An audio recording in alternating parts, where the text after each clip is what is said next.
हाय। शुरू करते हैं अपनी यात्रा शब्दों और वाक्यों की। इसमें हम वाक्यों के साइंस को समझ रहे हैं और foundation of sentences, sentence foundation की चीज़ें अभी चल रही हैं। और वोकैबलरी को हम डेफिनेटली अलग तरीके से टैकल करेंगे और शब्दों और वाक्यों के मिश्रण को समझने की कोशिश कर रहे हैं कि कैसे वो साइंस काम करता है। उस साइंस में हम थोड़ा सा आगे बढ़े थे कि जब कोई काम एक काम पहले और एक काम बाद में हुआ, उसे एक अर्ली रिलेटेड सेंस से बताया जाता है, जिसमें वाक्य कुछ तरीके से घूम सकता है। उसमें से 3 तरीके से हमने घुमा के देखा था कि the bus had crossed before the bomb blasted, before the bomb blasted the bus had crossed, after the bus had cross the bomb blasted. और मैंने कहा था कि इसमें बेटा रटना कुछ नहीं है कि कहीं आप ये समझने लगे subject plus had plus V3 और नियम के आधार पे आप जाने लगे या चुका था चुके थे रटने लगे। ऐसा बिल्कुल नहीं करना है बेटा। जब चीज़ों को करने का व्यवहारिक तरीका अवेलेबल है, मैंने कहा था क्लू पकड़ना है। कोई ऐसा सेंटेंस नहीं है जिसमें क्लू ना हो। और क्लू क्या बन जाता है, यही आफ्टर और बिफोर जो वर्ड्स हैं। बिफोर का मतलब पहले, सेंस आएगी बाद में, और आफ्टर का मतलब बाद में और सेंस आएगी पहले। और वहीं से सारे क्वेश्चन हमारे निकल जाते हैं। राइट, वहीं से सारे सारे क्वेश्चन के जो काम हेड थर्ड हुआ कुछ नहीं है। जैसे गो का वेंट, टेक का टुक होता है, ऐसे पास्ट में जाके हैव का क्या बन गया, हेड। पर हेड कभी अकेला नहीं आता। सर क्या ये लिखा हुआ तो क्या ये भी गलत है? बिल्कुल, एक तरीके से ये भी गलत है। हेड थर्ड होगा तो वो तभी होगा जब कुछ ना कुछ बाद में भी घटित हो। यानी कि ये पहले की बात हुई तो कुछ ना कुछ बाद में भी हुआ होगा। राइट, कुछ ना कुछ बाद में भी हुआ होगा। जैसे फॉर एग्जाम्पल, झगड़ा होने से पहले उसने अपशब्दों का इस्तेमाल किया। तो पहले झगड़ा हुआ या अपशब्द का इस्तेमाल किया? आपने कहा सर अपशब्दों का। तो he had abused the other person before the quarrel took place. Before the quarrel took place he had abused the other person. After he had abused the other person the quarrel took place. तो ultimately अगर हम देखें तो जो भी है, जो काम पहले और बाद में, जैसे सिंपल सी बात, जब तक मैंने खाना नहीं खाया तब तक मेरी माँ कमरे से बाहर नहीं गई। तो बेटा पहले मैंने खाना खाया है, मम्मी कमरे से बाहर गई। तो जब तक मैंने खाना नहीं खाया इसका मतलब पहले मैंने खाना खाया, तब तक मम्मी कमरे से बाहर नहीं गई। राइट, तो पहले मैंने खाना खाया तभी तो बाहर गई। जब तक मैंने सॉरी नहीं बोला तब तक उसने मुझे माफ नहीं किया। जब तक मैंने सही पासवर्ड नहीं भरा तब तक मोबाइल नहीं खुला। राइट, तो अर्ली लिटरेट सेंस की जब हम बात कर रहे थे, एक तो मैंने कहा कि इसमें अपोजिट रिलेशन मिलता है बेटा। अपोजिट रिलेशन का मतलब, बिफोर का मतलब होता है पहले, तो इसके बाद सेंस आती है जो बाद में हुआ हो, और बाद में जो भी होता है उसमें पास्ट में हम क्या लगा देते हैं, सेकंड फॉर्म। यानी कि बिफोर के बाद हेड थर्ड दिखते ही गलत है। आफ्टर का मतलब बाद में और सेंस आएगी पहले, पहले मतलब वहां पे हम हेड थर्ड लगा देते हैं। बातों को ध्यान से समझने की कोशिश की, हमने कुछ एग्जाम्पल्स भी देखे। 3 तरीके से हमने देखा था। चौथा और पांचवा वाक्य आज हम करने जा रहे हैं। We are going to start the, और जो चौथा पांचवा हेड थर्ड से बनेगा बेटा वो बनेगा अनटिल से। अनटिल, और अनटिल का मतलब होता है बेटा as long as plus not. As long as plus not, ये होता है बेटा अनटिल।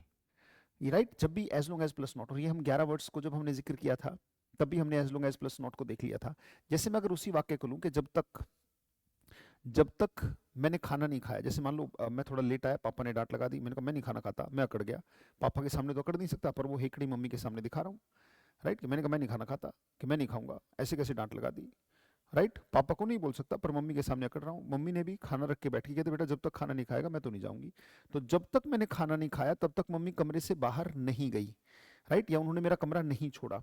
जब तक मैंने खाना नहीं खाया मेरी मम्मी ने मेरा कमरा नहीं छोड़ा। वाक्य अगर मैं लिखना चाहूँ, वाक्य बनेगा एज लॉन्ग एज, लिखते रहिएगा बेटा साथ साथ, as long as I did not, I did not take food. जब तक मैंने खाना नहीं खाया, as long as I did not take food, my mother, my mother did not leave, my mother did not leave my room. As long as I did not take food, जब तक मैंने खाना नहीं खाया तब तक मेरी माँ ने मेरा कमरा नहीं छोड़ा। As long as I did not take food, my mother did not leave my room. अब बड़े ध्यान से देखो बेटा, as long as I did not take food my mother did not leave my room. मेरी माँ ने कमरा नहीं छोड़ा, जब तक कि मैंने खाना नहीं खाया तब तक माँ ने कमरा नहीं छोड़ा। तो पहले तो मैंने खाना ही खाया होगा ना बेटा। अब देखो इसमें भी टाइम कितने हैं, आप कहोगे सर टाइम है 2, तो बेटा टेंस भी होंगे। टाइम है 2 तो टेंस भी कितने होंगे, 2। जैसा होगा टाइम, आप कहोगे सर वैसा होगा टेंस। तो टॉपिक का नाम हो जाएगा टाइम एंड टेंस, वही तो है बेटा। अब देखो, जब तक मैंने खाना नहीं खाया मेरी माँ ने कमरा नहीं छोड़ा, इसका मतलब ध्यान से देखो बेटा, जब तक मैंने खाना नहीं खाया इसका मतलब पहले मैंने क्या किया होगा, पहले मैंने खाना खाया, उसके बाद क्या हुआ होगा, मम्मी ने कमरा छोड़ा होगा। अब यहाँ पे 2 into 1, डू की सेकंड फॉर्म डिड, यहाँ पे सेकंड फॉर्म, यहाँ भी 2 into 1, यहाँ पे भी सेकंड फॉर्म। बातों को महसूस करना बेटा। वाक्य कह रहा है कि जब तक मैंने खाना नहीं खाया तब तक मेरी माँ ने कमरा नहीं छोड़ा या मेरे कमरे से वो नहीं गई। तो पहले तो मैंने खाना खाया ना, इसका मतलब ये काम क्या हुआ, अर्लियर। तो एक और बात पता लगी, एज लॉन्ग एज के बाद जो भी वाक्य होगा वो अर्लियर वाली सेंस में होता है, और उधर पे जो लेटर हुआ होगा ये बाद में है। मेरी माँ ने कमरा बाद में छोड़ा, पहले मैंने खाना खाया। ये चौथे टाइप का क्वेश्चन है जो कि क्या है बेटा, गलत। राइट अगर टाइम है दो तो टेंस भी दो होने चाहिए, यानी कि अगर मैं इस वाक्य को सही लिखूं तो वाक्य बनना चाहिए एज लॉन्ग एज आई। अब यहाँ पे सेकंड या हेड थर्ड, क्योंकि ये काम पहले हुआ है, और जो काम पहले हुआ है बेटा, as long as I had not taken, as long as I had not taken food, comma. अब देखो बेटा, जो पहले हुआ उसके साथ हेड थर्ड, क्योंकि अगर हेड थर्ड को मैंने रिलेटेड सेंस में भी नहीं लगाया तो फिर तो हेड थर्ड का काम ही खत्म हो जाएगा इंग्लिश में। एक ही इस्तेमाल है कि रिलेटेड सेंस की जगह आता है, राइट, और उसमें वहां भी नहीं लगाया तो बात गड़बड़ हो जाएगी ना। As long as I had not taken food, my mother did not leave, leave माने छोड़ना, my room, my mother did not leave my room. ये है गलत वाक्य और ये हो गया सही वाक्य, जो वाक्य नंबर 4 बन रहा है बेटा। अब एक बात देखो इसमें ध्यान से, इसमें वाक्य नंबर 5 आपको साफ दिखाई देगा। कहते सर वाक्य नंबर 5 कैसे, ऐसा कोई भी वाक्य बेटा जिसमें अनटिल अगर हमें बनाना है तो उसमें as long as plus not आपको साफ दिखाई देता है। जहां भी एज लॉन्ग एज और नॉट दिखाई दे तो बेटा उस वाक्य में क्या होता है, उसमें अनटिल होता है। तो यहाँ पे अगर मैं ध्यान से देखूं, बड़े ध्यान से देखना बेटा, यहाँ पे आपको क्या दिखाई दे रहा है, यहाँ पे दिख रहा है एज लॉन्ग एज, और यहाँ पे क्या दिख रहा है बेटा, नॉट। तो यहाँ से एज लॉन्ग एज उठाया जाए और यहाँ से नॉट उठाया जाए तो मेरे पास एक वर्ड बन के तैयार हो जाता है जो कि है अनटिल। अब क्या मुझे हेड को, क्योंकि सर आपने तो बताया था कि नॉट कभी अकेला आता नहीं, तो अकेला जाता नहीं, is not, am not, are not, has not, have not, do not, does not, shall not, should not, can not, could not, will not, would not. सर नॉट उठाया तो हेड को क्यों नहीं उठाया, क्वेश्चन में दम है, राइट। पर इस बात को समझना बेटा, अगर मैं हेड को उठा लेता हूं और यहाँ पे ऐसी कोई फॉर्म लिखी गई होती जैसे play played played, right, watch watched watched, अगर मैं हेड को भी उठा लूं तो अकेली है तो वो क्या हो जाएगी, अगर हेड को भी उठाऊं तो अकेली है तो सेकंड, किसी के बाद है तो थर्ड। तो ये अपने आप में थर्ड वाली सेंस रखती रहे तो मुझे हेड को बचा के रखना पड़ेगा, क्योंकि उसे किसी के बाद रखना पड़ेगा। जैसे अगर मैं कहूं आई वॉच्ड मूवी, ये वाक्य बिल्कुल सही है, पर अगर मैं कहूं I had watched movie, I had watched movie, I watched movie और आई हैड वॉच्ड मूवी, दोनों में वॉच्ड है, पर पता लग रहा है ना कैसे, किसी के बाद है तो थर्ड है, याद करो बताया गया था। तो बेटा ये रखने के लिए कि हाँ ये थर्ड है, तो इस हेड को हटाया नहीं जाता, नहीं तो फिर कंफ्यूजन बनती है। आई, क्योंकि दोनों जगह सेकंड हो जाएगी, गड़बड़ हो जाएगी। आई हैड, हेड रखना पड़ेगा। Until I had taken food, जब तक मैंने खाना नहीं खाया, until I had taken food, my mother did not leave my room, until I had taken food my mother did not. अब देखो जो काम पहले हुआ उसमें हेड थर्ड आ गया बेटा, ये काम है पहले, हेड थर्ड दिखाई दे रहा है, अर्लियर के साथ हेड थर्ड, और लेटर में second, 2 into 1 is equal to 2, ये सेकंड फॉर्म है और ये लेटर हुआ।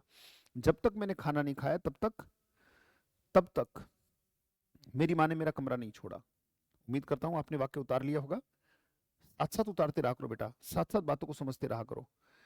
ऐसे आपको अर्ली लेटर सेंस दिखाई दे सकता है, इस तरीके से दिखेगा। और जैसे इक्का दुक्का अगर मैं वाक्य लिखना चाहूं, पहले एक गलत वाक्य लिखता हूं, उसको आप पहले सही कीजिएगा, फिर अंटिल बना के दिखा दीजिएगा। एक बात सोचो प्रैक्टिकली, कि पहले जज केस पढ़ेगा या फैसला सुनाएगा। आपने कहा सर केस पढ़ेगा, कहते जब तक जज ने केस नहीं पढ़ा तब तक उसने फैसला नहीं सुनाया। जब तक जज ने केस नहीं पढ़ा तब तक फैसला नहीं सुनाया। इस बात को थोड़ा सा गहराई में जाओ तो पता लगेगा कि पहले फैसला सुनाया या, आपने कहा सर पहले केस पढ़ा। जब तक केस नहीं पढ़ा तब तक फैसला नहीं सुनाया, इसका मतलब एक वाक्य बन जाता है यहाँ पे। पहले मैं एक गलत वाक्य लिखता हूं, फिर आप सही करके दिखाना। वाक्य है एज लॉन्ग एज द जज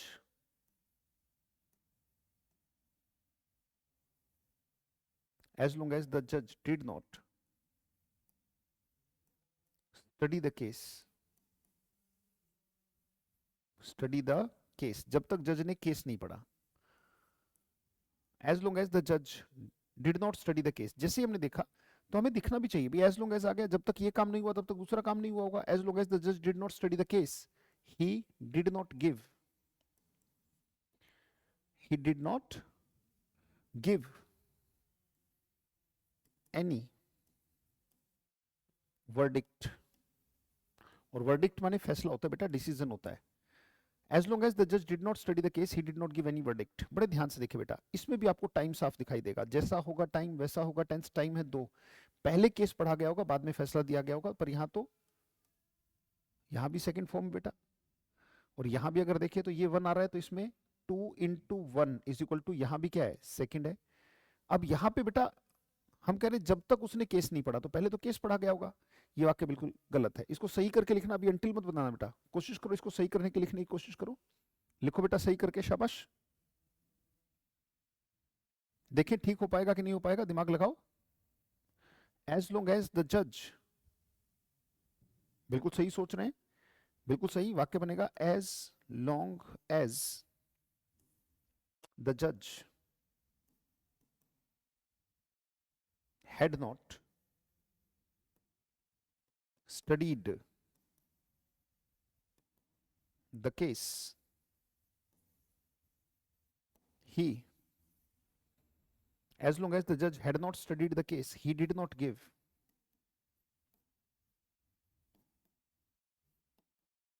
any verdict.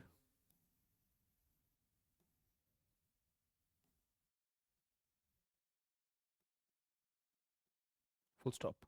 अब इस वाक्य में आपको अंटिल भी साफ दिखाई देगा बेटा. यहां पे एक वर्ड दिखाई दे रहा है एज लॉन्ग एज, और यहां पे एक वर्ड दिख रहा है क्या, नॉट.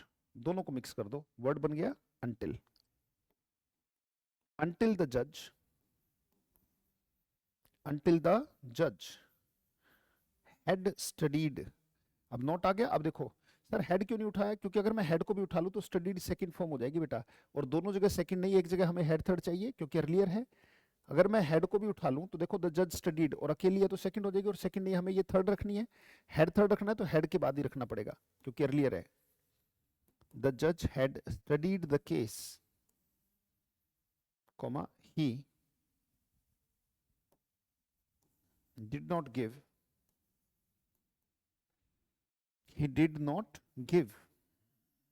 any verdict. भाई कोई फैसला नहीं सुनाया. He did not give any verdict. ये हो गया बेटा, ये गलत था, ये सही है, और ये भी बिल्कुल सही है. राइट. यहाँ पे क्या है, 1 2 3 4 वर्ड्स की जगह सिर्फ एक वर्ड लगा दिया, क्या, until. बात वही है, जो इस वाक्य की हिंदी है वही इस वाक्य की हिंदी है, दोनों की हिंदी सेम है, ट्रांसलेशन सेम है, मतलब सेम है, कोई अंतर नहीं है. ये बेटा बने हेड थर्ड से बनने वाले क्वेश्चन. एक हमने देखा आई हैव थर्ड, यानी कि आई हैव टेकन. अब देखा आई हैड टेकन. अब फ्यूचर में भी काम खत्म की बात कर लेते हैं. जैसे फ्यूचर में अगर कोई काम खत्म होगा, चलिए एक बार पीछे चलते हैं, यहां से हमने स्टार्ट किया था. अगर फ्यूचर में कोई काम खत्म होगा तो फ्यूचर में काम खत्म होना क्या बताएगा, विल बताएगा भाई. मतलब फ्यूचर बताएगा विल, और काम खत्म होने के लिए भाई काम जारी हो तो किसकी मदद ली जाती है, आपने कहा सर बी की, is am are was were. और काम खत्म हो तो हैव की. तो विल के बाद हमेशा बेस फॉर्म आती है, और हैव ही बेस फॉर्म है. ही will have, right, I will have, you will have, और ही के साथ हैज नहीं आएगा, ही विल हैव, क्योंकि बीच में कुछ आ गया तो फिर ज का साउंड नहीं आता बेटा. ही विल हैव, हाँ ही बीच में ही विल नहीं होता, ही के तुरंत बाद हैव होता तो हैज हो जाता. I will have, I will have, I must have, I may have, I might have, I should have, I could have, I would have. ऐसे ही should have, he could have, he would have, he will have, he must have, he may have, he might have, he might have. अगर might हटा दिया जाए तो he have या he has, तुरंत he has हो जाएगा बेटा. तो अगर फ्यूचर में काम खत्म की बात की जाए तो वहां पर भी एक सेंस आएगी जब भी विल हैव थर्ड की बात होगी बेटा. जैसे यहाँ पे एक सेंस है अर्लियर और लेटर सेंस, ऐसी फ्यूचर में भी हमेशा एक सेंस होगी जिसे हम कहेंगे क्या, यही बेटा, हमेशा विल हैव थर्ड वहीं पर आएगा जहां पर कौन सी सेंस हो, अर्लियर और लेटर सेंस, एक काम पहले और एक काम बाद में हुआ हो. राइट. और वो फ्यूचर की बात कर रहा हो, इंडिकेट कर रहा हो. जैसे मान लीजिए विल हैव थर्ड की सिचुएशन समझा रहा हूं. मान लीजिए मैंने अपने पापा को फोन किया कि पापा कितने बजे तक आओगे घर वापस. पापा ने कहा बेटा क्या हो गया. मैंने कहा बहुत लंबा समय हो गया आपके साथ डिनर किए, तो I wanted to have dinner with you, आपके साथ डिनर करना चाहता था. पापा ने कहा बेटा मैं 12 बजे तक आऊँगा। मैंने कहा कोई फ़ायदा नहीं इतनी लेट आने का। पापा ने कहा क्यों? मैंने कहा I wanted to have dinner with you, पर आपके आने से पहले तो मैं सो जाऊँगा। बड़े ध्यान से देखना मैं क्या कह रहा हूँ। आपके आने से पहले मैं सो जाऊँगा। तो 2 काम होंगे बेटा, पहले पापा आएँगे या मैं सो जाऊँगा? आपने कहा सर पहले सो जाओगे। इसका मतलब यहाँ पे सिचुएशन कुछ ऐसी बन रही है, राइट? यहाँ पे जो सिचुएशन बन रही है वो ये वाली बन रही है बेटा। मैंने कहा आपके आने से पहले मैं सो जाऊँगा, तो वाक्य कुछ ऐसा बन रहा है। मेरी पापा से बात हो रही है मान लो 8 बजे, 8 पीएम। पापा कह रहे हैं कि मैं आऊँगा कितने बजे? 12 एएम। भाई रात के 12 बजे को 12 एएम कहते हैं। मैंने कहा पापा आपके आने से पहले तो मैं सो जाऊंगा, तो पापा आएंगे, आने वाला काम होगा कितने बजे? 12 बजे। मैंने कहा पापा आपके आने से पहले तो मैं सो जाऊंगा, मान लो मैं 9 बजे ही सो जाऊंगा, 9 पीएम खाना वाना खा के। मैंने कहा पापा आपके आने से पहले मैं सो जाऊंगा, तो ये काम पहले होगा बेटा? होगा, और मतलब फ्यूचर, अभी 8 बजे हुए हैं तब मैं फोन पे बात कर रहा हूँ, और ये काम बाद में होगा बेटा। और जो काम फ्यूचर में पहले होगा उसके साथ will have third, right? Definitely कि पापा आपके आने से पहले मैं सो जाऊंगा, तो पहले ये काम होगा और बाद में ये काम होगा। इसका मतलब अगर मैं वाक्य पहले मैं जानबूझकर गलत बोलूंगा, जैसे मान लीजिए मैंने एक वाक्य लिया, फोन पे बात करते करते लोग स्पोकन इंग्लिश में ऐसे ही कहते हैं I will sleep, I will sleep before you will come. Spoken English में तो लोग कुछ भी बोलते हैं बेटा, पर यहाँ पे बात कंपटीशन की है, तो बात को गहराई से देखना। जो इंग्लिश को बोलने वाले हैं हो सकता है उन्हें इस वाक्य में एक भी गलती ना दिखाई दे बेटा। हो सकता है कि वो कहे हाँ सब ठीक है, सही है, सब चलता है, बस बात सामने वाले को समझ में आ जानी चाहिए, बात बिल्कुल सही है। पर जब ज्ञान के स्तर पर बात आ जाती है, अभिव्यक्ति के स्तर पर बात आ जाती है, और जहां आपकी अभिव्यक्ति मैटर करने लग जाती है कि भाई आपकी अभिव्यक्ति कहीं ना कहीं सामने वाले की क्लैरिटी से जुड़ी हुई है, और जब आपका बोलना सामने वाले को क्लियर या अनक्लियर कर रहा होता है, तो आपकी ग्रामर का, आपके शब्दों का, आपका सुनना बोलना पढ़ना लिखना परिशुद्ध होना बहुत जरूरी है, क्योंकि आपका मैसेज अगर क्लियर नहीं है तो सामने वाला उस क्लियर मैसेज को ले नहीं पाएगा। तो यहाँ पे इसीलिए बेटा चीजों को चेक किया जाता है। अब बड़े ध्यान से देखना, हो सकता है इंग्लिश बोलने वाले तो ऐसे ही चला लेते हैं, पर जो ज्ञानी है वो उन्हें इस वाक्य में 2 गलतियां दिखेंगी। देयर आर 2 मिस्टेक्स बेटा। सबसे पहले बड़ी गलती, बड़ी गलती कौन सी? यहाँ पे एक वर्ड आ रहा है बिफोर, बिफोर उन 11 वर्ड्स में से जिसके बाद फ्यूचर कभी नहीं आता। बड़ी गलती ये, इसे एक स्टेप पीछे आना पड़ेगा, यानी कि 1 स्टेप बैक। याद करो कि अगर इनके बाद फ्यूचर दिखा तो स्टेटमेंट होनी चाहिए 1 स्टेप बैक, यानी कि यहाँ पे जो वाक्य है वो ये नहीं हो सकता बेटा, बिफोर यू विल कम नहीं हो सकता, वाक्य बनेगा बिफोर यू कम। और ये बताने की बात नहीं है, ये बात आप प्रैक्टिस भी कर चुके हो और आपने जाना भी था। अब अगर मैं वाक्य को लिख दूं, I will sleep before you come, आपके आने से पहले मैं सो जाऊंगा, I will sleep before you come, ये वाक्य भी गलत है। पर अब इसमें एक गलती है बेटा, क्योंकि एक गलती हमने ठीक कर ली, स्टेटमेंट को एक स्टेप पीछे ले आए। पर जब इसमें टाइम है 2, तो टेंस भी 2। जब एक काम पहले और एक काम बाद में होगा बेटा, तो जो काम पहले होगा, तो क्या ये वाक्य ऐसे होना चाहिए आई विल स्लीप? नहीं, वाक्य बनना चाहिए आपके आने से पहले मैं सो जाऊंगा। तो जो अर्लियर होता है बेटा, आई will have slept before you. अब कुछ के मन में आएगा सर यहाँ पे केम आएगा, नहीं, पास्ट की बात नहीं है बेटा, फ्यूचर से एक स्टेप पीछे आओगे तो प्रेजेंट होता, और प्रेजेंट में फर्स्ट फॉर्म या फिर फिफ्थ फॉर्म ही होता, तो कम्स हो जाता, right? I will have slept before you come, पापा आपके आने से पहले। ये वाक्य कब बोला है? 8 पीएम, रात को। क्या आपको नहीं लगता अगले दिन सुबह 7 बजे अगर कोई वाक्य बोलेगा तो हेड थर्ड से बोलेगा? ध्यान से देखना, रात को 8 बजे मैंने बोला, रात को 8 बजे मैंने पापा को बोला कि पापा आपके आने से पहले मैं सो जाऊंगा, आई will have slept before you come. और ऐसा ही हुआ, अगले दिन सुबह जब पापा उठे, मैं भी उठा, तो पापा सामने सोफे पे बैठे हुए, मैं कमरे से बाहर आया, और पापा ने कहा भाई क्या हो गया? तू कह रहा था मैं डिनर करूंगा। मैंने कहा हुआ क्या? वही हुआ जो बोला था। बोला क्या था बेटा? शाबाश, आई will have slept before you come. अगले दिन जब मैं सुबह 7 बजे बात कर रहा हूं, ध्यान से देखना बेटा, 8 बजे जो वाक्य बोला 8 पीएम पर, 9 बजे मैं सो गया। 9 पीएम पर एक काम हुआ था, याद करो, 9 पीएम पे एक काम हुआ क्या? स्लीप। तो पहले मैं सो गया, पापा आए बाद में। 12 बजे एक काम हुआ क्या? पापा के आने का, कम। अब मैं बात कर रहा हूं सुबह 7 बजे। अब ध्यान से देखना, 7 एएम पे बात हो रही है बेटा। अब मेरी जो बात हो रही है वो कौन से टाइम पर हो रही है? 7 एएम, अगले दिन सुबह 7 बजे। सुबह 7 बजे मैं अगर बात करूंगा तो रात को 12 बजे का टाइम है या नो मोर? आप कहोगे सर नो मोर, ये तो पास्ट हो गया। और सर ये 9 बजे वाला टाइम भी, कहते सर ये भी पास्ट हो गया। तो सुबह 7 बजे जो मैं वाक्य बोलूंगा, मैं यही तो कहूंगा कि पापा आपके आने से पहले मैं सो गया था, आपके आने से पहले मैं सो गया। तो आपके आने से पहले मैं सो गया, तो सुबह 7 बजे तो वाक्य जो यही वाक्य है, क्या ये नहीं बन जाएगा कि पापा वही हुआ जो बोला था कि आपके आने से पहले मैं सो गया, इसका मतलब I had slept, I had slept, I had slept before you came. दोनों वाक्यों को साथ रखना बहुत जरूरी है बेटा, और नहीं तो ना तो आज तक कंफ्यूजन दूर हुई है ना कभी होगी, इन दोनों को एक साथ देखना, राइट, कि यही वाक्य पास्ट में जाके हेड थर्ड बन जाता है। जैसे मान लीजिए कि अगर सिचुएशन ये है, बड़े ध्यान से देखना, मैंने वो सिचुएशन आपको दिखाई थी बॉम्ब ब्लास्ट वाली। मान लीजिए ये बस है, अभी तक आपने जो वाक्य देखे वो ये वाले, यहाँ पे बॉम्ब है और बस क्रॉस हो गई, तो आपने बोला the bus had cross before the bomb blasted, ये बॉम्ब है, ये बॉम्ब है। The bus had crossed before the bomb blasted. Before the bomb blasted, the bus had crossed. After the bus had crossed, the bomb blasted. Until the bus had crossed, the bomb did not blast. As long as the bus had not crossed, the bomb did not blast. पांचों का मतलब same है, पांचों वही past की related sense दिखा रहे हैं। ये वही वाक्य है कि the patient had died before the doctor came. Before the doctor came, the patient had died. After the patient had died, the doctor came. And as long as the patient had not died, the doctor did not come. और until the patient had died, the doctor did not come. पांचों की Hindi same है, translation same है, मतलब same है, दिखने में अलग अलग लग रहा है बेटा, पर पांचों की हिंदी सेम है। अभी तक यहाँ पे सिचुएशन कि भाई बम फटने से पहले बस क्रॉस कर गई, पर अगर मान लो बस यहाँ पर है, ये बस है और बॉम्ब सामने दिखाई दे रहा है, किसको, ड्राइवर को, ये बॉम्ब दिख रहा है, तो ये बॉम्ब पास्ट है या फ्यूचर है? आपको सर फ्यूचर है, तो वाक्य बन जाएगा ना बेटा। उसके मन में एक अजम्पशन आएगी कि हो सकता है कि रिस्क लिया जा सकता है, हो सकता है कि बम फटने से पहले बस क्रॉस कर जाए। The bus will have crossed before the bomb blast, ना कि विल ब्लास्ट बेटा, एक स्टेप पीछे बिफोर के बाद। The bus will have crossed before the bomb blasts, before the bomb blasts, before the bomb blast the bus will have crossed. After the bus, अब ये after वाला वाक्य बड़ा गजब का है, आफ्टर के बाद भी तो विल नहीं आता बेटा, आफ्टर द बस, अब विल तो आएगा नहीं, right. After the bus has crossed, क्यों, विल हैव, आफ्टर के बाद विल गया और बस के बाद हैव आएगा या हैज आएगा। After the bus has crossed the bomb will blast, right.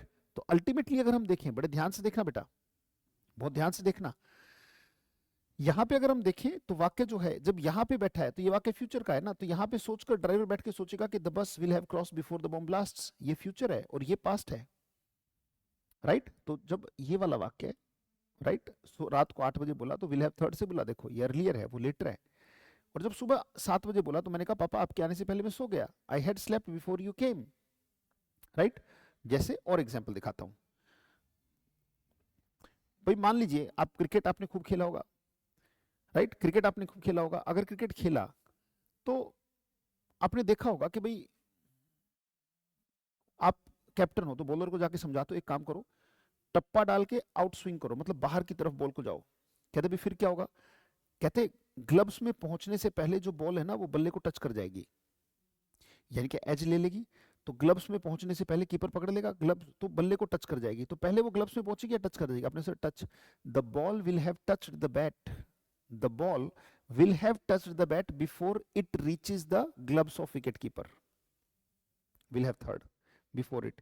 और ऐसा ही हुआ, बैट्समैन आउट हो गया, क्यों, ऐसा ही हुआ का मतलब क्या है, the ball had touched the bat before it reached the gloves of wicket keeper, ऐसा ही होगा। कहते भी थोड़ा धीरे चलाओ, थोड़ा ध्यान से चलाओ, कहते क्या हो जाएगा, कहते भैया ब्रेक लगने से पहले गाड़ी भिड़ जाएगी, थोड़ा ध्यान से चलाओ, थोड़ा देख के चलाओ। कहते क्यों, कहते ब्रेक्स लगने से पहले गाड़ी भिड़ जाएगी, the car will have bumped before you apply the brakes, इतनी स्पीड में ब्रेक तक पहुंचोगे तब तक तो गाड़ी भिड़ जाएगी एकदम से, अगर कुछ आ गया तो आगे। द कार विल हैव, ये फ्यूचर है क्योंकि अभी हम सेफ हैं, द कार विल हैव, भाई जितनी स्पीड से आप जा रहे हो, the car will have bumped, bump माने टकराना, before you, you will apply या यू अप्लाई, आपने कहा सर एक स्टेप पीछे, before you apply the brakes, before you apply the brakes, the bus will have bumped before you apply the brakes, आपके brake लगाने से पहले बस ठुक जाएगी, ये फ्यूचर है। अगर मान लो ऐसा ही हुआ, गाड़ी भिड़ गई और गाड़ी भिड़ चुकी है, आगे से परखच्चे उड़ गए, तो ऐसा ही हुआ मतलब क्या, ऐसा ही हुआ मतलब अब तो ये हो गया ना, मैंने कहा ये ले, हो गया ना, क्या, कहते भी रोकी क्यों नहीं, कहते कार हैड बम्प्ड, आपके ब्रेक लगाने से पहले गाड़ी भिड़ गई, the car had bumped before you apply का बन जाएगा क्या बेटा, applied, before you applied the brakes.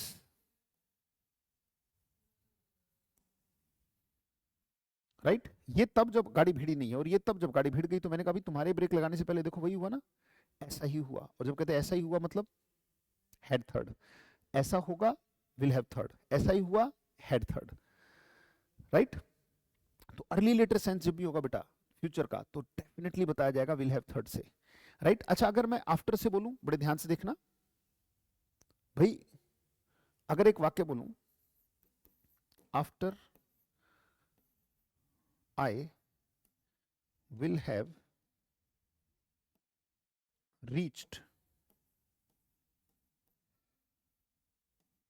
The house,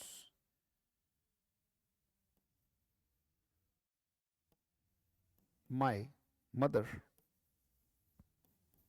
will prepare food, my mother will prepare food। दो विल है ना बेटा, अब आपको देखना कौन सा विल गलत है। क्या ये आफ्टर उन 11 वर्ड्स में से आता है, if when unless until in case suppose provided after और बिफोर, हाँ सर आता है। तो सर इसके बाद विल तो नहीं आ सकता, अगर विल नहीं आ सकता तो स्टेटमेंट एक स्टेप पीछे, ये विल जाएगा बेटा, ये वाला विल तो बिल्कुल सही है। अगर ये एक स्टेप पीछे आएगा तो लो, राइट मेरे घर पहुंचने के बाद मम्मी खाना बनाएगी, मेरे घर पहुंचने के बाद मम्मी खाना बनाएगी, ये बात कहाँ की है, फ्यूचर की। मेरे घर पहुंचने के बाद मम्मी खाना बनाएगी, ये बात फ्यूचर की है। और वाक्य बनेगा after I have reached, will say statement एक स्टेप पीछे आएगी। अब ध्यान से देखना बेटा मैं जो कह रहा हूं, विल से स्टेटमेंट अगर एक स्टेप पीछे आएगा तो विल हैव से एक स्टेप पीछे तो हैव है ना बेटा, और हैव से एक स्टेप पीछे क्या है, हैड। तो डेफिनेटली ये बात काम खत्म किया तो काम खत्म ही रहेगा। तो जब मैं जाता हूं वहां पे जो हमारा वाक्य था कि आफ्टर आई विल से एक स्टेप पीछे आया तो क्या बना, have reached, after I have reached my house my mother will prepare food. अगर इसी वाक्य को कहते भी ऐसा ही हुआ ऐसा ही हुआ, इसका मतलब मेरे घर पहुंचने के बाद मम्मी ने खाना बनाया, आफ्टर आई, अब यहां पे आ जाएगा हैव की सेकंड फॉर्म क्या, had, after I had reached, after I had reached the house my mother, my mother, मेरी माँ ने खाना बनाया, प्रिपेयर्ड फूड, ये पास्ट की अर्ली लेटर सेंस होगी बेटा, my mother prepared food, after I had prepared, after I had reached the house my mother prepared food. तो बेटा ये फ्यूचर की अर्ली लेटर सेंस हो गई। दोनों को एक साथ रखना बहुत जरूरी है ताकि कब कौन सा इस्तेमाल होता है वो क्लियर हो जाए बेटा। Right it has to be cleared बहुत अच्छे तरीके से, क्योंकि किताबें उस लेवल पर नहीं जाके क्लियर करती कि भाई ऐसे भी दिख सकता है और ऐसे भी दिख सकता है। तो चीजों को जक्स्टापोज यानी कि बराबर बराबर करके देख लेंगे तो बातें अपने आप से समझ में आने लगेंगी बेटा। तो ये हमारा फ्यूचर का रिलेटेड सेंस। पर अभी ये मत समझना कि आपको बात समझ में आ गई, अभी बहुत सारी बातें हैं जो इसमें करनी है। मैं अब आपके सामने 4 वाक्य लिखने जा रहा हूं बेटा, 4 में से 2 सही होंगे 2 गलत होंगे। आपको ये देखना होगा कौन सा सही है और कौन सा गलत है। जो गलत है उसे सही करना है और जो सही है उसे बिल्कुल हाथ नहीं लगाना, उसे छेड़ना ही नहीं है बेटा। गोइंग टू राइट 4 सेंटेंसेस, चलिए लिखिए। मान लीजिए मैंने एक वाक्य लिखा, आई टुक फूड एट 8 PM। एक वाक्य ये है। एक और वाक्य लिया, I took food before 8 PM। एक और वाक्य लिया, I will take food at 8 PM। एक और वाक्य लिया, I will take food before 8 PM। 4 वाक्य हैं बेटा, वाक्य नंबर 1, वाक्य नंबर 2, वाक्य नंबर 3, वाक्य नंबर 4। आपको इन चारों वाक्यों में ये देखना है कौन सा सही है और कौन सा गलत है। 4 वाक्य हैं, 2 सही हैं 2 गलत हैं। अपना दिमाग लगाओ बेटा, सोचो, सोचिए बेटा कहां पर क्या हो सकता है, क्या कहना चाहता है। मतलब अगर एग्जामिनर ऐसे वाक्य देता है, अब यहाँ पे बेटा जो नियम है ना, इसलिए कहता हूँ नियम नहीं रटने बेटा, नियम ये कहता है कि subject plus had plus V3 then when और before as a conjunction then subject plus V2 या after as a conjunction then subject plus had third. बेटा वो सब नियमों से बात नहीं बनेगी, चीजों को समझना है। अगर टाइम दिखेंगे दो तो टेंस भी दो, समय को पकड़ना होता है बेटा, समय पकड़ा तो बात बन जाएगी। जैसे यहाँ पे आओ, पहला वाक्य सही है, दूसरा वाक्य गलत है, तीसरा वाक्य सही है और चौथा वाक्य गलत है। सर कैसे, हमें कैसे पता लगे, बताते हैं बेटा। पहला वाक्य कहता है कि भाई मैंने 8 बजे खाना खाया या 8 बजे डिनर किया, जैसे कल की आप बात बता रहे हो, यस्टरडे। इसका मतलब ये बता रहे हो बेटा कि कल मैंने 8 बजे खाना खाया, मतलब मान लीजिए घड़ी के 8 बजे और ये मैंने खाना खाया, दोनों काम एक साथ हुए, यानी कि घड़ी में 8 बजे हुए थे और आपका खाना खाना, ये दोनों काम क्या है, दोनों काम एक साथ है बेटा। कहते मैंने 8 बजे खाना खाया, यानी कि ये काम 8 बजे हुआ, 8 बजे खाना खाया, तो 8 बजना और खाने का खाना दोनों एक साथ है बेटा। मैंने 8 बजे खाना खाया, तो 8 बजे खाना खाया, तो खाना खाना और 8 का बजना दोनों दोनों एक ही सतह पर हो रहा है बेटा, दोनों एक ही टाइम पर हो रहा है। जब टाइम है एक तो टेंस भी तो एक हो सकता है। जैसे मान लीजिए आपने बाहर इंतजार किया और मैंने यहाँ पे क्लास ली, ये दोनों का रिलेटेड सेंस नहीं है बेटा। When I took class you weighted outside, इसमें कहीं रिलेटेड सेंस नहीं है, राइट। जब मेरी माँ ने खाना बनाया तो मैंने खाया, मेरी माँ चूल्हे पे बैठी है, गरम गरम खाना बना रही है, मैं गरम गरम खा रहा हूँ, उधर से रोटी आ रही है मेरी थाली में, ये सारे काम एक साथ है। कोई ये नहीं कि मम्मी मेरे खाना खाने से पहले मम्मी ने खाना बना दिया, नहीं, इसमें तो अर्ली लेटर सेंस आ गई। मम्मी ने खाना बनाया और मैंने खाया, मतलब गरम गरम रोटियां गरम गरम फुलके मेरी थाली में आ रहे हैं, चूल्हे से उतर रहे हैं मेरे पास आ रहे हैं, चूल्हे से मतलब ये साथ साथ चल रहा है। और जब साथ साथ चल रहा है तो अर्ली लेटर सेंस नहीं है ना बेटा, राइट। जैसे आपने क्लास की अटेंड की तो आपके दोस्त ने बाहर इंतजार किया, तो you attended the class when your friend waited outside, या फिर when you attended the class your friend waited outside, जैसी आप चाहो बोल सकते हो, दोनों काम एक साथ हैं तो व्हेन को कहीं भी लगा लो।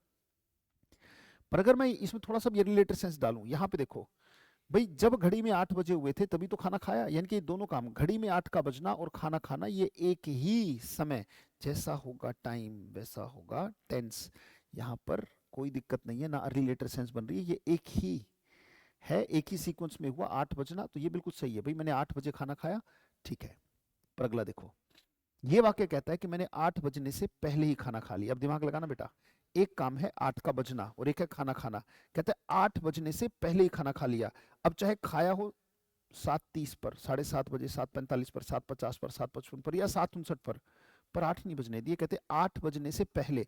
अब ध्यान से देखो, ये रहा 8 का बजना और ये रहा खाना खाना, तो 8 बजने से पहले ही खाना खा लिया, तो खाना यहाँ पे खा लिया और यहाँ पे 8 बज रहे हैं, 8 बजने से पहले, तो इसमें रिलेटेड सेंस साफ दिखाई देगी, बेशक से किताबों वाला नियम ना हो बेटा, पर इसमें ये रहा अर्लियर, यानी कि बिफोर का मतलब पहले, सेंस आएगी बाद में, ये तो रहा बेटा लेटर, और ये रहा अर्लियर, यानी कि ये काम क्या हुआ होगा पहले, 8 बजने से पहले ही खाना खा लिया, तो यहाँ पे बेटा टुक नहीं होना चाहिए, यहाँ पे बनेगा क्या, had taken. I had taken food before 8 PM। यहाँ पे देखो, I will take food at 8 PM, भाई मैं 8 बजे खाना खाऊंगा। I will take food at 8 PM, कहते भाई मैं 8 बजे खाना खाऊंगा, भाई आज भी तो खाना खाओगे, मान लो आप आज मुझे बता रहे हो, आज मुझे बता रहे हो कि सर मैं आज 8 बजे खाना खाऊंगा, इसका मतलब आप ये कह रहे हो कि घड़ी में 8 बजे होंगे और आप खाना खाओगे। 8 का बजना और खाना खाया जाना, ये दोनों काम एक ही तल पर है, एक ही साथ हो रहे हैं बेटा।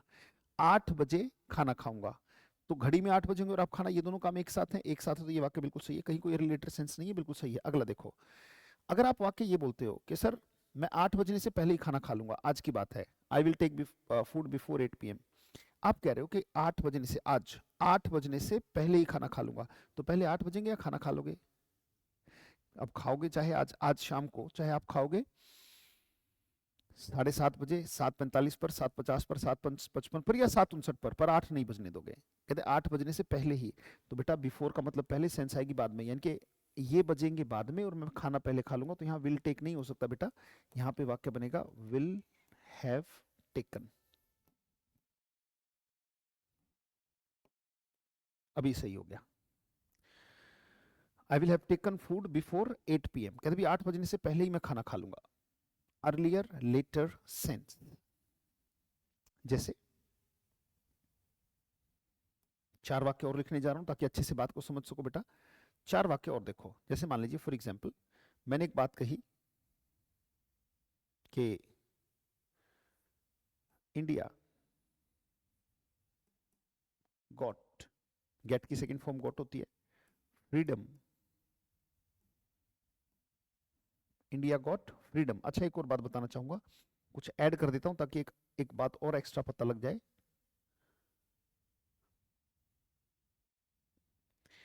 बाय का मतलब भी बिफोर होता है बेटा। जैसे बाईपास, जैसे शहर में घुसने से पहले, पहले का मतलब बाय है। जैसे बाईपास सर्जरी मतलब जहां पे आर्टरी ब्लॉक है वहां से पहले ही एक, मतलब नस में कट लगाकर वहां से पहले ही ब्लड को पास दे दिया जाए, बाईपास। या फिर बाईपास रोड के चारों तरफ होता है कि रोड के ट्रैफिक में से होके गुजरोगे तो हो सकता है कि शहर में ही आपके 2 घंटे खराब हो जाए, और अगर आप बाहर बाहर जाओगे तो आप 45 मिनट में शहर से बाहर हो जाओगे। तो बाईपास निकल जाता है बाहर बाहर शहरों के, हर शहर के बाहर बाईपास होता है। बाय माने पहले और पास माने निकलने का रास्ता। तो बाय के बाद अगर कोई टाइम लगाए तो वो बिफोर वाली सेंस देता है। अगर बाय के बाद कोई टाइम लगाए, जैसे मैंने कहा कि बाय 1950, बाय 1950, इसका मतलब 1950 से पहले India got freedom. By 1950 India got freedom. एक और वाक्य, in 1947 India got freedom, India got freedom. 4 वाक्य लिखेंगे बेटा, इसमें भी आपको दिमाग लगाना है कि कौन सा सही है कौन सा गलत है। एक और वाक्य है, एक स्पीकर कहता है बाय 2030, 2030 से पहले, by 2030 I will leave India, I will leave India. कहता है by 2030 I will leave India, कहते भी 2030 से पहले मैं इंडिया छोड़ दूंगा, by 2030 I will leave India. और एक कहता है इन 2030, 2030 में आई विल लीव इंडिया। वाक्य नंबर 1, वाक्य नंबर 2, वाक्य नंबर 3, वाक्य नंबर 4। आपको देखना है प्रॉब्लम क्या है, क्यों है, ठीक कैसे किया जाएगा और वाक्य का मतलब क्या है। शाबाश, जल्दी से देखिए बेटा, चारों के चारों वाक्य को देखिए और ठीक करके दिखाइए। देखिए प्रॉब्लम क्या, क्यों, ठीक कैसे किया जाएगा और वाक्य का मतलब क्या है। शाबाश शाबाश। पहला वाक्य आपके हिसाब से क्या है? पहला वाक्य गलत है, दूसरा वाक्य सही है, तीसरा वाक्य गलत है, चौथा वाक्य सही है। दिमाग लगाओ बेटा, सोचो ऐसा क्यों हुआ। पहला वाक्य कह रहा है कि 2050 से पहले, बाय का मतलब बिफोर है, बिफोर के बाद, बिफोर का मतलब पहले, सेंस आएगी बाद में। इसका मतलब 1950 आया बाद में, आजाद तो इंडिया पहले ही हो गया, और जो काम पहले हुआ है उसके साथ हेड थर्ड, यानी कि हेड गोट आएगा बेटा, क्योंकि अर्लियर है ना। कहते हैं 1950 से पहले ही, ये रहा 1950, मान लो 1950 से पहले ही आजाद हो गया, तो 1950 से पहले, अब चाहे कभी भी हुआ हो पर 1950 से पहले हो गया, तो पहले तो आजाद हो गया, 1950 बाद में आया, तो जो काम पहले हो गया उसमें हेड थर्ड बेटा। तो by 1950 India had got freedom आएगा बेटा। नियमों से रटना नहीं है, बात को समझना है। ये वाला वाक्य एक साथ है। 15 अगस्त 1947, कहते भी 1947 में, ये रहा 1947 और ये रहा आजाद हुआ होना, आजाद होना और 1947 एक ही टाइम में हो रहा है बेटा। और जैसा होगा टाइम वैसा होगा टेंस। अब टाइम एक ही टाइम में घटित हो रहा है तो टेंस एक ही चलेगा, कुछ अलग से लगाने की जरूरत नहीं आपको। सर यहाँ पे तो नहीं है, राइट। बाय 1950 का मतलब पता है क्या है? बिफोर 1950 केम, ये देखो सेकंड फॉर्म दिखाई दे गया। बिफोर 1950 केम का मतलब क्या हो गया? बाय 1950, तो देखो सेकंड फॉर्म दिखाई दी ना, और ये हेड थर्ड है, ये सेकंड है, राइट। इन 1950, तो भाई इन 1947, 1947 में ये काम घटित हुआ। और ये क्या है? नो मोर, नो मोर है तो सेकंड फॉर्म ही आती है, देखो whatever is no more take second form. यहाँ पे देखो बिफोर, बिफोर 200 2030 कम्स, इससे पहले कि 2030 आएगा। ये वाक्य सही है क्योंकि 1947 में एक साथ। तीसरा देखो, ये रहा 2030, कहते 2030 से पहले ही इंडिया छोड़ दूंगा, तो पहले 2030 आएगा या छोड़ देगा? अब वो छोड़े चाहे 2025 में, 26 में, 27 में, कब छोड़ेगा पता नहीं, पर कहते उससे पहले छोड़ दूंगा। छोड़ दूंगा मतलब बेटा, बाय का मतलब बिफोर, बिफोर के बाद यानी कि 2030 आएगा बाद में, उससे पहले ये काम कर देगा। और अगर पहले ये काम कर देगा तो यहाँ पे बेटा आपके हिसाब से क्या होना चाहिए? Will leave? कहते नहीं सर, यहाँ पे आएगा will have left. By 2030 I will have left India. और ये कह रहा है 2030 में मैं इंडिया छोड़ूंगा। ये वाक्य बिल्कुल 101% सही है, क्योंकि ये कह रहा है 2030 में, इसका मतलब चाहे छोड़े जनवरी फरवरी 2030 की कोई भी महीना पकड़े, पर 2030 से पहले, या 2030 से पहले नहीं, 2030 में छोड़ेगा, तो इन 2030 आई विल लीव इंडिया। ये वाक्य बिल्कुल सही है, राइट। तो इस तरीके से बेटा चीजों को पकड़ना होता है। अगर इतनी बातें समझ में आ गई तो हेड थर्ड और विल हैव थर्ड से बनने वाले सारे क्वेश्चंस आप कर लोगे। जब मैं कराऊंगा, प्रैक्टिस भी बेहतरीन होने वाली है, कई सौ सेंटेंसेस की प्रैक्टिस करेंगे, ताकि ये विश्वास आ जाए कि जो भी कर रहे हैं वो प्रैक्टिकल है और एग्जाम ओरिएंटेड है। और सबसे बड़ी बात है कि मेरी समझ को वो डेवलप कर रहा है। वापिस चलते हैं। तीन तरीके की सिचुएशन है, एक तो काम जारी, एक काम खत्म, और एक इनडेफिनेट। फाउंडेशन यही है, अधिकतर आपको यही तो दिखता है न्यूज़पेपर में, कभी आईएनजी, कभी थर्ड फॉर्म, कभी हेड थर्ड, कभी वर्ब की सेकंड फॉर्म, कभी एससीएस, ये सब दिखता है। एक बार इस पे काम हो जाए, उसके बाद बाकी बातें करना शुरू करेंगे, राइट। तो यहां तक क्लियर है, यहां से आगे चलते हैं बेटा। अब हमने देखा था कि भाई काम जारी है तो आईएनजी आता है, पढ़ाना टीच, और जारी है तो क्या बन गया, टीचिंग। जारी है तो बन गया टीचिंग, टीच और जारी है तो क्या बन गया बेटा, टीचिंग। टीच और जारी है तो क्या बन जाता है, टीचिंग। भाई आईएनजी आ गया। फिर से हमारी वर्ब समय दिखाना बंद करके सेंस दिखाना शुरू कर गई। और जब ऐसा होता है तो कौन सी वर्ब मदद करती है, आपने कहा सर हेल्पिंग वर्ब। और verb which is helping verb is called helping verb, जो वर्ब की मदद कर रही है। तो यहाँ पे मैं एम लगा देता हूँ तो आप कहते हो प्रेजेंट, वॉज लगा देता हूँ तो आप कहते हो पास्ट, अगर मैं विल भी लगा देता हूँ तो आप कहते हो फ्यूचर में काम जारी है सर। इसके बारे में हमने बात की थी। काम दो तरीके से होता है बेटा। कई बार आई एम टीचिंग सफिशिएंट नहीं है, भाई मैं पढ़ा रहा हूँ। कई बार सामने वाला आपकी कार्य करने की क्षमता पर शक करता है, तो आपको एक्सपीरियंस उसमें डालना पड़ता है। काम दो तरीके से होता है बेटा। एक तो काम सिंपल जारी है, जैसे मैं भी आपको पढ़ा रहा हूँ। एक मैंने कहा मैं 23 साल से पढ़ा रहा हूँ या 23 साल से पढ़ा रहा हूँ। बड़े ध्यान से देखना, दोनों में काम कर रहा हूँ। एक में कर रहा हूँ और एक में अनुभव भी दिखा रहा हूँ।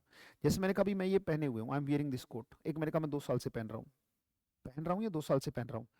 समय के साथ जारी है, जिसे आप परफेक्ट कॉन्टिन्यूस कहते हैं, राइट। वो कुछ नहीं होता, वो एक्सपीरियंस दिखाने का होता है बेटा, अनुभव दिखाते हैं, राइट। जैसे आपने कहा कि भाई मैं इसी फील्ड में काम कर रहा हूँ, वर्किंग इन दिस फील्ड। एक आपने कहा भैया नया नहीं हूँ, अच्छे से जानता हूँ इस फील्ड को, इस फील्ड में काम करते करते 10 साल हो गए, तो 10 साल से काम कर रहा हूँ। जैसे आपने नई बाइक खरीदी और मैंने कहा भैया दिखा दो जरा, टेस्ट ड्राइव ले लूँ। तो आपने कहा अरे चलानी भी आती है, do you know how to drive bike.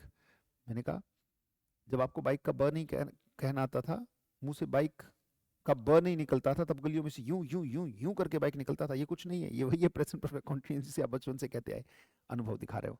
आप ये कह रहे हो कि भैया तुमने तो बाइक अभी लिए, अरसे से चला रहा हूँ, या अरसे से अनुभव दिखा रहे हो। तो जब भी अनुभव दिखाएंगे तो वाक्य थोड़ा सा अलहदा, थोड़ा सा अलग होता है। एक तो सिंपल काम जारी है, जिसके बारे में हमने बात की। कई बार आप पाएंगे कि सिंपल काम के आगे फोर या सिंस लगा के वो कोई टाइम लगा देगा, फोर या सिंस लगाकर कोई टाइम लगा देगा। जैसे मान लीजिए उसने कह दिया फॉर 23 ईयर्स, या फिर उसने कह दिया सिंस 2001। या तो क्या बोल दिया, या तो बोल दिया 23 ईयर्स, या फिर बोल दिया 2001। मान लो ऐसा बोल दिया, कहते भी मैं पढ़ा रहा हूँ, I am teaching for 23 years, या फिर बोल दिया आई एम टीचिंग सिंस। तो ऐसे केस में आप जानते हैं कि फिर एम नहीं छोड़ा जाता बेटा, हैव लगाते हैं। और उसकी थर्ड फॉर्म, एम की थर्ड फॉर्म होती है बीन, यहां पे कर दिया जाता है आई हैव बीन टीचिंग। ये है समय के बिना और ये है समय के साथ, ये अनुभव दिखाया है और कुछ नहीं है, राइट। अच्छा, जैसे आपने बचपन से देखा होगा, इसको कहा जाता है परफेक्ट कॉन्टिन्यूअस। परफेक्ट कॉन्टिन्यूअस नाम क्यों पड़ा, हल्का सा बताना चाहूंगा। परफेक्ट का मतलब होता है काम खत्म, और कॉन्टिन्यूअस का मतलब है काम जारी। जब दोनों स्टेट एक साथ दिखाई दे रही हो, काम खत्म तो खत्म हो जाना चाहिए, फिर जारी क्यों होता है, इस बात को समझना। जैसे मान लीजिए मैंने कहा मैं 23 साल से पढ़ा रहा हूँ, तो बेटा क्या 23 साल से क्या कैमरे के आगे से नहीं हटा हूँ, क्या 23 साल से मैं क्लास में ही खड़ा हूँ, क्या 23 साल से नहीं बेटा, मैंने और भी तो काम किए हैं, नहाना खाना, राइट, अपने बच्चों को स्कूल छोड़ के आना, अपने माँ बाप का इलाज कराना, ये भी तो सारे काम किए हैं। क्या ये पढ़ाते पढ़ाते कहते नहीं सर। होता क्या है बेसिकली, ध्यान से समझना बेटा, अनुभव कैसे। मैं 23 साल से करके आ रहा हूँ, मान लो सुबह खाना वाना खा के मैं अपने आपके पास आ गया आपकी सेवा में, और आपकी सेवा कर रहा हूँ, राइट। आप प्रभु हैं, मैं सेवक हूँ, और सेवा किए जा रहा हूँ अपने अध्यापन के माध्यम से। मेरे पास जो भी आर्ट है, जैसी भी आर्ट है, उस आर्ट के माध्यम से आपकी सेवा किए जा रहा हूँ। तो मैं सुबह आपकी सेवा में लग गया, यानी कि मैं पढ़ा रहा हूँ। सुबह सुबह आते ही मैंने काम क्या कर दिया, कॉन्टिन्यूस कॉन्टिन्यूस कॉन्टिन्यूस काम जारी है। और शाम को क्या कर दिया, परफेक्ट। भी काम खत्म हो गया, थक गया, मैं घर चला गया।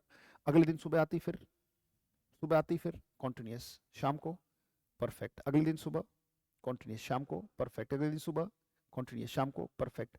यही तो सीक्वेंस घूम रहा है 23 साल से, राइट? सुबह आते ही काम जारी होता है, शाम को खत्म कर देते हैं, अगले दिन फिर तो continuous perfect, continuous perfect, continuous perfect, और क्या बन गया नाम? परफेक्ट कॉन्टिन्यूस, खत्म जारी खत्म जारी। जैसे अगर हम कहते हो 10 साल से क्रिकेट खेल रहा है, तो इसका मतलब ये थोड़ी है बेटा कि he is playing cricket for 10 years. इसका तो मतलब ये है कि ही इज प्लेइंग का मतलब है वो 10 साल से बल्ला ही उसके हाथ में नहीं है, वो तो भैया ग्राउंड पे ही लगा हुआ है, कि वो लगी तो लगी, नहीं तो ऑन द थूथड़ी, मतलब लगाई हुआ है, नींद भी आ गई तो लगा हुआ है हेलीकॉप्टर शॉट, और लगा हुआ है नींद में, ऐसे तो नहीं होगा ना। हटेगा ग्राउंड से, नहाना धोना खाना फ्रेश होना और सारे काम जो करने हैं, तो होता क्या है बेसिकली, वो अपना एक क्रिकेट का बैग है अपना बड़ा सा, वो उठा के ग्राउंड पे रोज आ जाता है, रोज सुबह आते ही क्रिकेट वाला काम क्या हो गया? आपने कहा सर कॉन्टिन्यूस। दोपहर को थक गया तो क्या हो गया? Sir perfect. अगले दिन सुबह कॉन्टिन्यूस, फिर perfect, continuous perfect, continuous perfect, ये रोज होता है। नाम पड़ गया परफेक्ट कॉन्टिन्यूस, राइट? तो जब भी काम, और याद रखना इसको एक और अंदाज से समझा जा सकता है जिसमें खत्म, जैसे मान लीजिए मैं कहता हूं कि एक कमरे में 4 दीवारें हैं, राइट? 4 दीवारें होती हैं, तो मैंने कहा मैं 1 घंटे से कमरा पेंट कर रहा हूँ, 1 घंटे से कमरा पेंट कर रहा हूँ। बेटा 1 घंटे में जितना मैंने पेंट कर दिया वो क्या है? 1 घंटे में कुछ काम तो कर दिया, जो काम खत्म कर दिया वो क्या है? परफेक्ट। और बाकी दीवारों पे कॉन्टिन्यूस। यही तो होता है बेटा, कि मैं सिर्फ कर नहीं रहा हूँ। जैसे कोई किताब है, आपने कहा मैं 1 हफ्ते से पढ़ रहा हूँ, बेटा 1 हफ्ते में जितनी पढ़ ली आपने वो परफेक्ट, और बाकी में सर कहते अभी जारी है। इसलिए तो नाम पड़ गया बेटा परफेक्ट कॉन्टिन्यूस। बातों को समझेंगे तो बड़ी गजब की चीजें हैं, बड़ा मजा आएगा, बड़ा आनंद आएगा। हाँ सर समझ में आ रहा है, यहाँ पे मुझे रटना नहीं पड़ेगा, subject plus have plus been plus v n g then for as a preposition of time then. अरे भाई नहीं करना है ऐसा, हमें तो बस बातों को महसूस करना है कि एक सिंपल काम जारी है। अभी मैं पढ़ा रहा हूँ, आई एम टीचिंग, एक मैंने कहा मैं 23 साल से पढ़ा रहा हूँ, तो कहते सर अब नहीं, अब I have been teaching, perfect और कॉन्टिन्यूस। और थर्ड फॉर्म का मतलब क्या होता है? परफेक्ट। और आईएनजी का मतलब क्या होता है? कॉन्टिन्यूस। ये रहा परफेक्ट और ये रहा कॉन्टिन्यूस। और फर्स्ट फॉर्म से पता लग रहा है present, present perfect continuous tense, tense means the form of verb. याद रखना, फर्स्ट फॉर्म माने प्रेजेंट, थर्ड फॉर्म माने परफेक्ट, आईएनजी मतलब मैंने कहा था tense means the form of verb, present perfect continuous, और फिर कहते हो टेंस। वर्ब, वर्ब की फॉर्म को गिन के आप बता रहे हो, 3 वर्ब की फॉर्म है तभी तो नाम 3 है, 3 वर्ब की फॉर्म है ना, फर्स्ट फॉर्म थर्ड फॉर्म और ING. First form present, third form perfect continuous, और फिर कहा tense, tense means the form of verb बताया था बेटा मैंने, याद करो रोंगटे खड़े हो जाएंगे। मैंने कहा tense means the form of verb. नाम कैसे पढ़े हैं इसे देखो, एम होती है फर्स्ट फॉर्म, फर्स्ट फॉर्म माने प्रेजेंट, आईएनजी माने कॉन्टिन्यूस, प्रेजेंट कॉन्टिन्यूस टेंस। दो नाम क्यों है? क्योंकि वर्ब की फॉर्म 2 है। सेकंड फॉर्म का मतलब पास्ट होता है, पास्ट आईएनजी देखती है continuous, past continuous tense. 2 form of verb है तो इसलिए नाम भी 2 है। 3 फॉर्म ऑफ वर्ब है तो नाम 3 हो गए, प्रेजेंट परफेक्ट कॉन्टिन्यूस टेंस। और tense means the form of verb बताया था मैंने, 3 फॉर्म ऑफ वर्ब, गिनती का फॉर्म की गिनती कर रहे हैं बेटा, तब नाम पड़ता है। किताबों से ऊपर नहीं समझ में आया तो फिर फायदा क्या? इसलिए तो बोला बेटा फाउंडेशन, सेंटेंस की फाउंडेशन, नींव रख रहे हैं। पहली क्लास में तो नहीं जान पाते, पर धीरे धीरे जब जानते हो तो बेटा कपाट खुल जाएंगे दिमाग के, बहुत अच्छे तरीके से समझ पाओगे। अब सिंपल सी बात, बहुत सिंपल हो गया, जब भी अनुभव दिखाना है तो I have been, you have been और ही हैज बीन, अनुभव दिखाना है। अगर जैसे आपने कहा मैं क्लास अटेंड कर रहा हूँ, I am attending the class, सही है। आपने कहा सर 1 घंटे से कर रहा हूँ, अब एम नहीं आ सकता, क्योंकि 1 घंटे में कुछ तो कर ली और बाकी जारी है, दोनों काम दिखाने हैं। तो आई एम अटेंडिंग या शाबाश, I have been attending, you have been attending और ही हैज बीन अटेंडिंग। जैसे आपने कहा मैं इंतजार कर रहा हूँ, आई एम वेटिंग, पर ये बोलना इसका मतलब आप में गुंजाइश है। जब आप ये दिखाना हो कि यार कब से इंतजार कर रहा हूँ अब तू आया है, तो एम नहीं बोलते, बोलते हैं I have been waiting, you have been waiting, और ही, वही ज का sound, he has been waiting. कोई शक कर रहा है कि बाइक चला भी लेगा, कहते भाई साहब बचपन से चला रहा हूँ, 10 साल से चला रहा हूँ। तो क्या मैं 10 साल से चलाऊं? देखो एक तो मैं अभी चला रहा हूँ, आई एम ड्राइविंग बाइक, तो बाइक के ऊपर हूँ, आई एम ड्राइविंग बाइक, बिल्कुल सही है। कुछ सोचते ड्राइव और राइड में दोनों आ सकते हैं अगर इंजन हो। हॉर्स को ड्राइव नहीं सिर्फ राइड करोगे, दोनों तरफ पैर है, बैलेंस बनाने की जरूरत है तो राइड होता है। सर बाइक में भी तो, पर इंजन भी तो है ना, इंजन है तो ड्राइव और राइड दोनों कर सकते हैं। आई एम ड्राइविंग बाइक, ये सही है, I am driving bike, bike मेरे पास नीचे है और मैं चला रहा हूँ। पर अगर मैं कहूँ 10 साल से, तो अभी तो पढ़ा रहा हूँ ना, कैसे कह दूँ आई एम ड्राइविंग बाइक, पर 10 साल से चला रहा हूँ, आई अनुभव दिखा रहा हूँ, I have been driving bike बेटा, I have been driving bike for 10 years, 10 साल से। तो जब भी अनुभव दिखाते हैं, जब भी अनुभव दिखाते हैं तो अनुभव दिखाने के लिए I have been, you have been और ही हैज बीन की बात होती है बेटा, राइट? तो हल्का सा भी अनुभव दिखाया, और अनुभव दिखाने के लिए किसका इस्तेमाल होता है? फोर और सिंस का, राइट? हल्की सी बात करते फिर क्वेश्चंस करके देखेंगे। कहाँ पे फोर, कहाँ पे सिंस? किताबों में कई नियम है बेटा, किताबों में 3-4 पन्ने तो इसी पे लगे हुए हैं, निश्चित है, अनिश्चित है, होली के साथ, दिवाली के साथ, नए साल के साथ, पुराने साल के साथ सिंस का प्रयोग करें, ये करें वो। अरे भैया, बहुत सिंपल सी बात, और एक ही बात में क्लियर कर लो, कहाँ फोर कहाँ सिंस। अगर किसी भी काम के स्टार्टिंग पॉइंट का पता लगे, और ये बात मैंने पहले भी बताई थी जब मैंने सिंस की बात की थी बेटा, अगर किसी भी काम के स्टार्टिंग पॉइंट का पता लगे, किसका पता लगे बेटा? Starting point. मैंने कहा था कि सिंस के बाद हमेशा क्या आता है? Starting point. अगर मैं कह रहा हूँ 2001 से पढ़ा रहा हूँ, इसका मतलब मैंने पढ़ाना कब स्टार्ट किया? ये स्टार्टिंग ही होता है बेटा, 2001 से लेके अभी तक। तो इसका मतलब जब भी किसी काम के कहते ही किसका पता लग जाए? स्टार्टिंग पॉइंट का, तो हमेशा सिंस का प्रयोग करें बेटा। और स्टार्टिंग पॉइंट का ना पता लगे तो, ना पता लगे तो फोर का प्रयोग करें। सर कैसे? जैसे मैंने कहा कि भाई मैं 23 साल से पढ़ा रहा हूँ, तो कहाँ पता लगा मैंने कब स्टार्ट किया? अगर मैं कह रहा हूँ कि मैं 23 साल से पढ़ा रहा हूँ, और माना कि अभी 2024 है, और मैंने कहा मैं 23 साल से पढ़ा रहा हूँ, तो 23 साल में स्टार्टिंग पॉइंट का पता लगा। अगर या तो सीधा कहता 2001 से पढ़ा रहा हूँ, अच्छा 2001 से इसने स्टार्ट किया पढ़ाना, तो हमने कह दिया सिंस 2001। पर जब मैंने कहा 23 साल से पढ़ा रहा हूँ, तो आपको कुछ गणित में घुसना पड़ेगा। अच्छा, 2024 माइनस 23, अच्छा 4 में से 3 गया 1, 2 में से 2 गया 0 0, अच्छा अच्छा अच्छा अच्छा अच्छा, 2001 की बात कर रहे हो, ध्यान से देखना बेटा। अच्छा अच्छा अच्छा करना पड़े तो फोर, कैलकुलेशन लगा के पता लग रहा है स्टार्टिंग पॉइंट का, और सीधा ही स्टार्टिंग पॉइंट पता लगे तो सिंस, ये रहा सिंस और ये रहा फोर। याद रखना बेटा। और एक बात, किताबों में एक बड़ी गजब की बात लिखी है, बड़ी गजब की बात, लोग समझाते नहीं है, बस ऐसे ही कह देते हैं, निश्चित है निश्चित है निश्चित निश्चित, बड़ी प्यारी बात है, लोग क्लियर तो करें। बेटा starting point can never be change, इसलिए वो फिक्स्ड होता है। You can't change the starting point, you can't change the starting point. आप स्टार्टिंग पॉइंट को कभी भी चेंज नहीं कर सकते, कभी भी बदल नहीं सकते।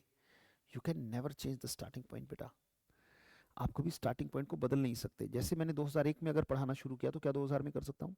क्या 1999 में कर सकता हूँ? क्या 1998 में? कहीं पास्ट में खूटा गड़ा हुआ है जहाँ पे वो स्टार्ट है, तो स्टार्ट हुआ तो हुआ। जैसे कहते भाई अपने जन्म से, सिंस माई बर्थ, तो जब मैं पैदा हुआ स्टार्टिंग पॉइंट है, right, since my childhood.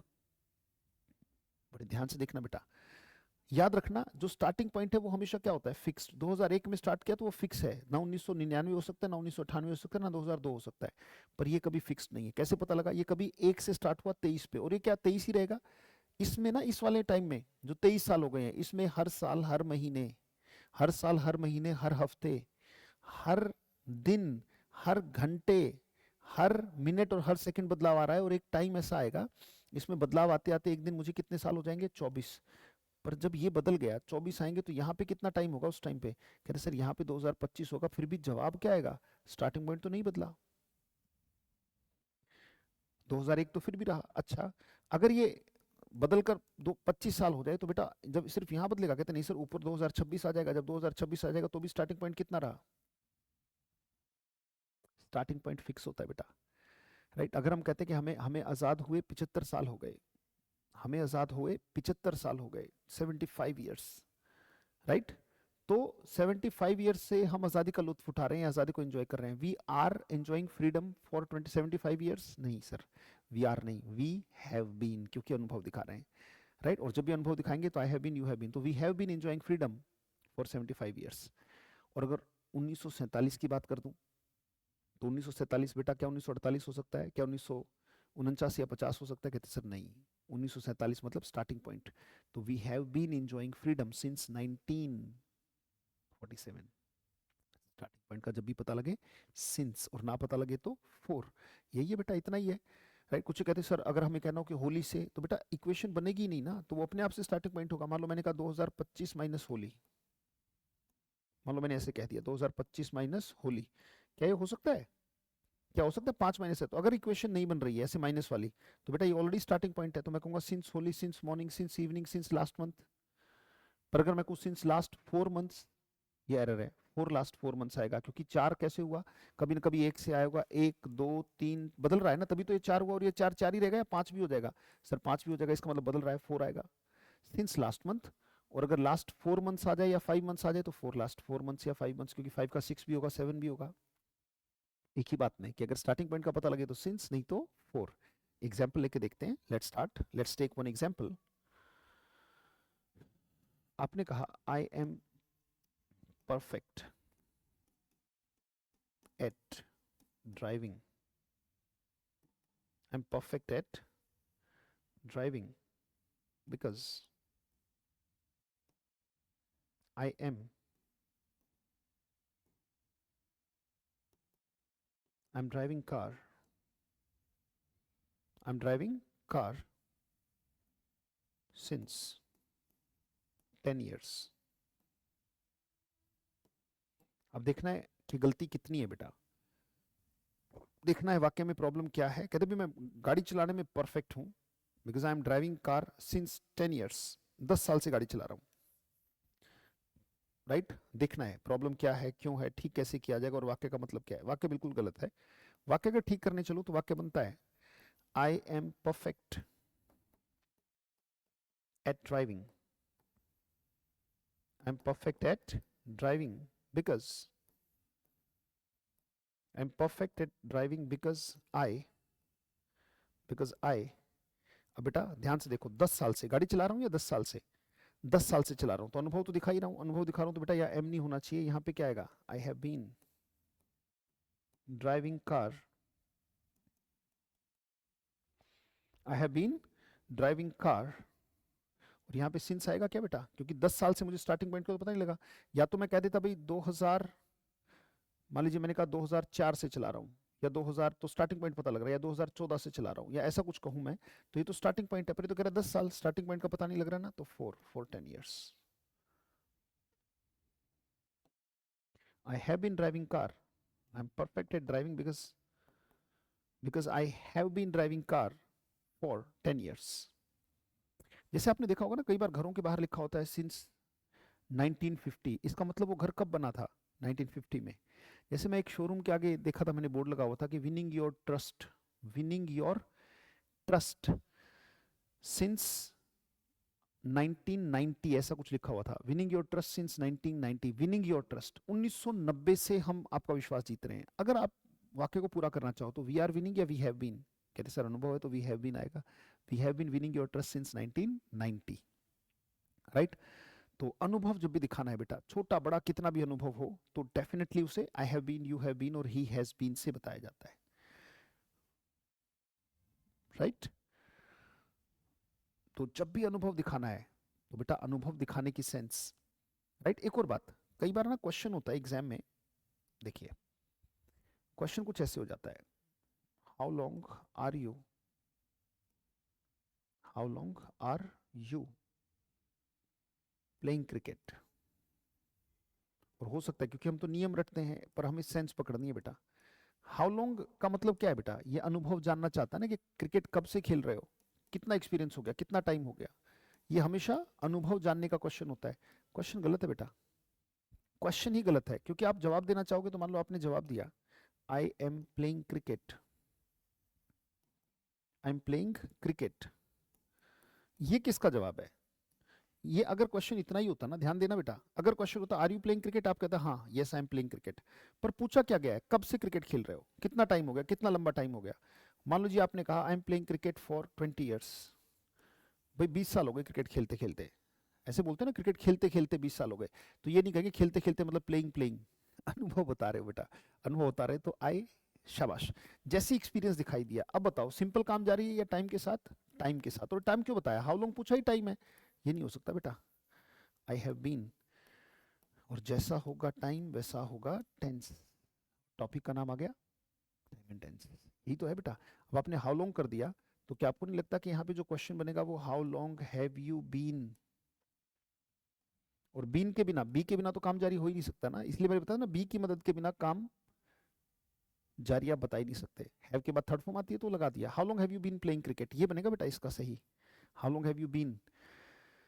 Right, I have been playing cricket for 20 years, मैं 20 साल से क्रिकेट खेल रहा हूँ, इनके खेलते खेलते 20 साल हो गए।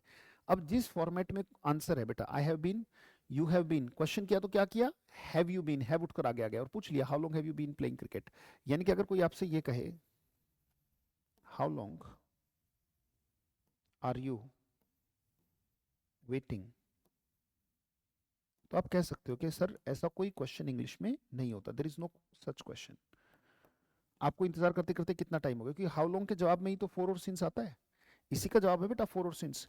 तो क्वेश्चन होना चाहिए, मान लीजिए मैं टाइम के साथ कर रहा हूं तो आई एम या आई हैव बीन, आपको sir I have been waiting, you have been waiting, have को आगे लो, हैव यू बीन वेटिंग आगे हाउ लॉन्ग लगा दो, तो क्वेश्चन बनेगा how long have you been waiting. और इसी के जवाब में फोर और सिंस आया करता है बेटा। इसका मतलब है कि इंतजार करते करते कितना टाइम हो गया। अच्छा यही क्वेश्चन ही के बारे में होता तो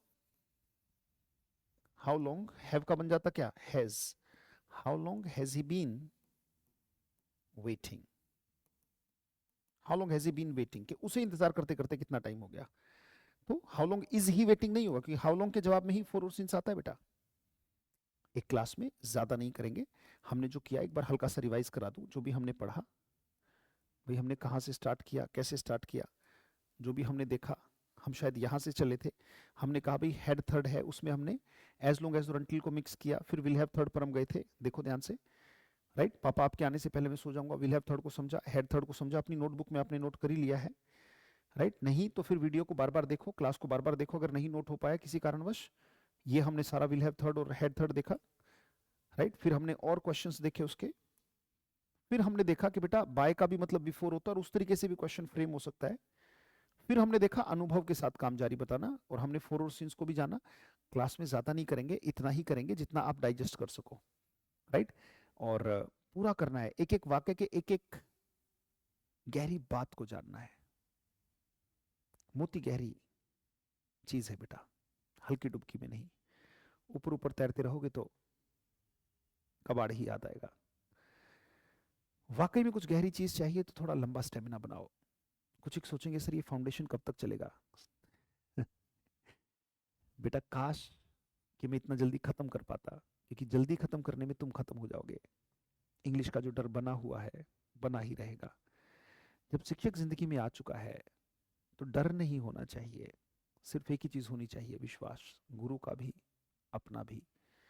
गुरु पर विश्वास करने से चाहे झूठा ही करो, विश्वास करने से एक होगा कि जो टेक्निक वो बता रहा है उसको अप्लाई करने में, उसको अपने लागू करने में आपका अहंकार कहीं आड़े नहीं आएगा, मान लेगा बात को। और जब वो मानने लग जाता है, वही मन का दर्पण जो दुनिया में कंफ्यूज हो रहा था, वही मन का दर्पण अपनी तरफ मुड़ के क्रिएटिविटी को ले आता है, जिंदगी में कंसंट्रेशन को ले आता है।